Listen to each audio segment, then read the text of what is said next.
Tokrat bom govorila o eni zanimivi stvari, kar se tiče življenja brez odpadkov oziroma zero waste načinu življenja.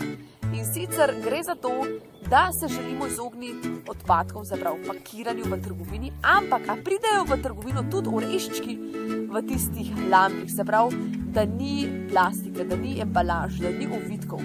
Ker lahko se zgodi, pazi to, tudi, da oni v trgovinah, dajo v razne dozirnike, pač recimo rečemo oreščke, v 2-kilogramskih pakiranjih. Se pravi, dejansko, sej nekaj naredimo, da damo v svojo vrečko, v svojo posodo, ampak še vse pridejo te stvari v pakiranih po 2 kilograma, namesto da bi bilo to recimo v kakšnih večjih posodah.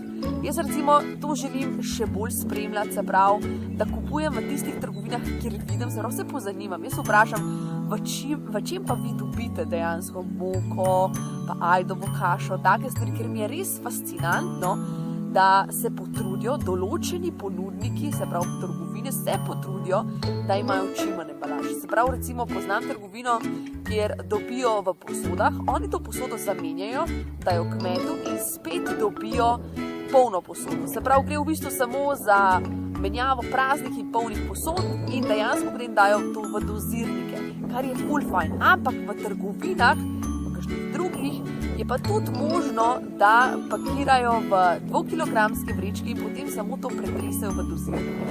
Dajmo se vprašati, ko nekaj kupujemo, a je res pakirano v 2-kilogramskih, 5-kilogramskih vrečkah, kar je vse boljš, kot se pravi, da je 200 gramov pakirano posebej in to kupimo, ali je mogoče se ta proizvajalec oziroma ponudnik v trgovini potrudil in je začel iskati opcije, kjer lahko dobi sestavine, se pravi hrano v večjih pakiranjih. To je ena taka stvar za razmisliti.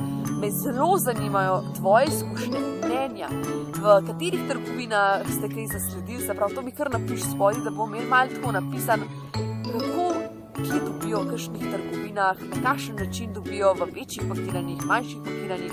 A imate kakšne izkušnje? Da karkoli na to temo bo zelo dobrodošlo.